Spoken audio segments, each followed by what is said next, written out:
মতো আজকে অবস্থান কর্মসূচি। প্রিয় সাংবাদিক ভাই বোনেরা, আপনারা নিশ্চয় অবগত আছেন 2013 সালের তৎকালীন ফ্যাসিস্ট সরকার তড়িঘড়ি করে সারা বাংলাদেশের 26,193টি বেসরকারি প্রাথমিক বিদ্যালয়কে জাতীয়করণের অন্তর্ভুক্ত করে। সেখানে বিদ্যালয়ে সকল যোগ্যতা থাকার পরেও বিভিন্ন জেলা উপজেলা পর্যায় থেকে যাচাই বাছাই করে মন্ত্রণালয়ে প্রেরণ করার পরেও কোন প্রকারের কোন মন্তব্য কলামে কোন ইস্যু উল্লেখ না করে আমাদেরকে বঞ্চিত করা হয়।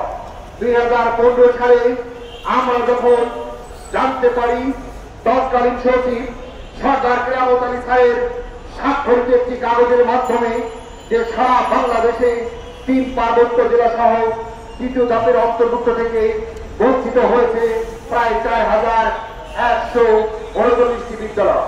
প্রিয় সাংবাদিক ভাই বোনেরা, তখন থেকে আমরা 2015 সাল থেকে সারা বাংলাদেশের বঞ্চিত শিক্ষকদের অর্গানাইজ করে আমরা একটি প্ল্যাটফর্মে দাঁড়িয়ে 2015 সাল থেকে দীর্ঘদিন যাবৎ তৎকালীন ফ্যাসিস্ট সরকারের আমলে বিভিন্ন সময় বিভিন্ন ভাবে আমাদের দাবিগুলো নিয়ে জেলা উপজেলা বিভাগ এমনকি মন্ত্রণালয় অধিদপ্তরের প্রত্যেকটা সেক্টরে এমনকি তৎকালীন ফ্যাসিস্ট সরকারের মাননীয় প্রধানমন্ত্রীকেও আমরা স্মারকলিপি প্রদান করেছি।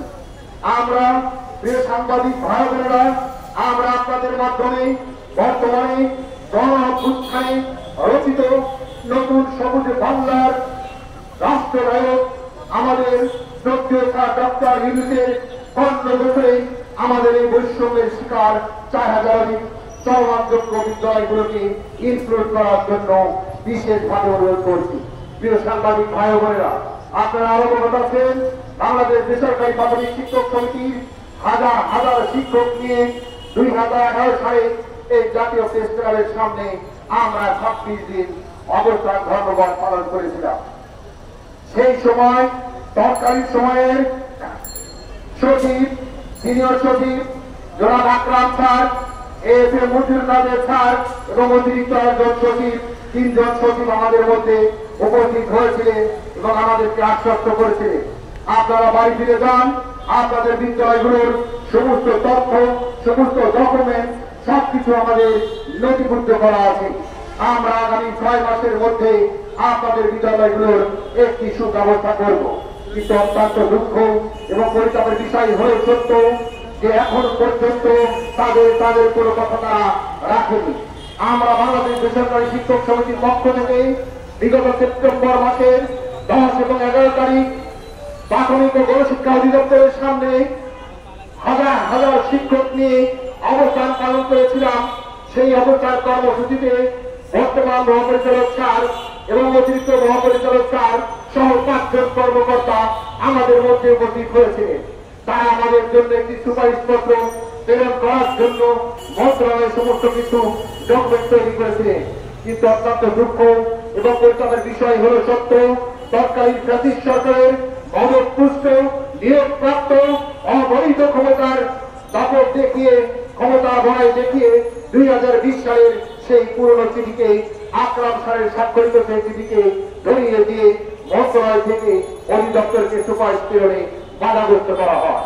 সম্মানিত শিক্ষক শিক্ষাবৃন্দ, আপনারা অবগত আছেন 2019 সালে দীর্ঘ 56 দিন আমরা এই প্রেস ক্লাবের সামনে অবস্থান কর্মসূচি, অনশন কর্মসূচি এমনকি আন্দোলন অনশন কর্মসূচি পালন করে এসেছি। অত্যন্ত দুঃখের সাথে বলতে হয় তখন আমাদের এক সহযোদ্ধা ডেঙ্গু জ্বরে আক্রান্ত হয়ে এখানে মৃত্যুবরণ করেছে। তখন আমাদের মধ্যেও আমাদের পক্ষ থেকে অতিরিক্ত পরিচালক এবং মহাপরিচালক স্যারের আশ্বস্ত নিয়ে আমরা সেখান থেকে বিদায় হয়েছিলাম। কিন্তু 2025 সালে এসেও এখন পর্যন্ত আমাদের ন্যায্য দাবি মেনে নেওয়া হয়নি। আমি আপনাদের মাধ্যমে সরকারকে বলতে চাই, শুধু এখানে শিক্ষক নয়, শিক্ষক পরিবার নয়, এর সাথে প্রায় 8 লক্ষাধিক কোমলমতি শিশু তাদের ব্যক্তিক রায়ে মৌলিক অধিকার উপবৃত্তি সহ সরকারের সকল সুযোগ সুবিধা থেকে বঞ্চিত হচ্ছে। প্রিয় সাংবাদিক ভাই বোনেরা, এই কোমলমতি শিশুদের কি অপরাধ? তারা কেন উপবৃত্তি পাবে না, মিড ডে মিল পাবে না? পার্শ্ববর্তী একটা স্কুলে ছাত্র যখন মিড ডে মিল পায়, উপবৃত্তি পায়, গ্যাস পায়, ড্রেস পায়, সমস্ত ফ্যাসিলিটি পায়, কিন্তু আমার স্কুলের একজন শিক্ষার্থী তার অধিকার পায় না, সে বঞ্চিত হয় তার মৌলিক অধিকার থেকে, তাকে উপবৃত্তি দেওয়া হয় না। তাই আমি বর্তমান সরকারকে বড় করে অনুরোধ করতে চাই, বৈষম্যহীন বাংলাদেশে যারা